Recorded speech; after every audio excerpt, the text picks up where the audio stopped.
Now, basically what we have done is that we have filed an Order 14A. Order 14A, which means that the matter will be summarily disposed of insofar as the judge will make a ruling as to whether the statement by the defendant is indeed defamatory. Now, we have filed in our papers.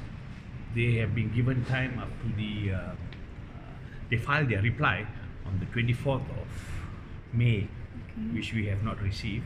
And we are supposed to file in a further affidavit in reply on the 17th, on the 12th of June.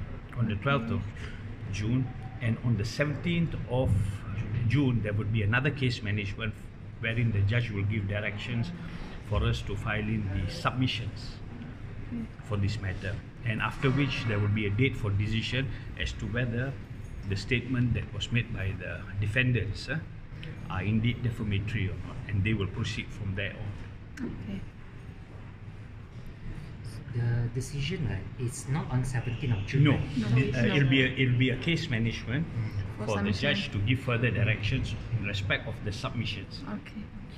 That when you file in this Order 14? Yes, Order 14A. Order 14. When you file? We filed it on the 13th of May. Okay. We filed it on the 13th of May. Is there any grounds for the application? Yes, because the facts are in the affidavit. Basically, what we are saying is that based on the law of defamation, the judge has got the discretion to decide as to whether the statement made by the first defendant, which was published by the second and third defendants, were indeed defamatory. Now, if that happens, what would mean is that Her Royal Highness would not be required to give evidence, and therefore the onus now falls on the defendants as to whether they come out with their own defences as to whether the defences allowed under the Defamation Act would be applicable or not. Okay. Am I right, Vishnu? Yep.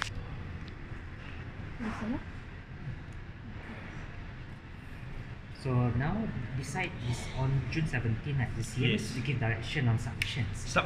Submissions for preparation for what? For the Order 14A. For the 14A, Submissions right. to see as to whether, based on the authorities available and on case law, whether the statement that were made by the defendants were indeed defamatory or not. If the judge is so inclined to find that there is defamation, then the onus will now fall on the other side to prove that it is not.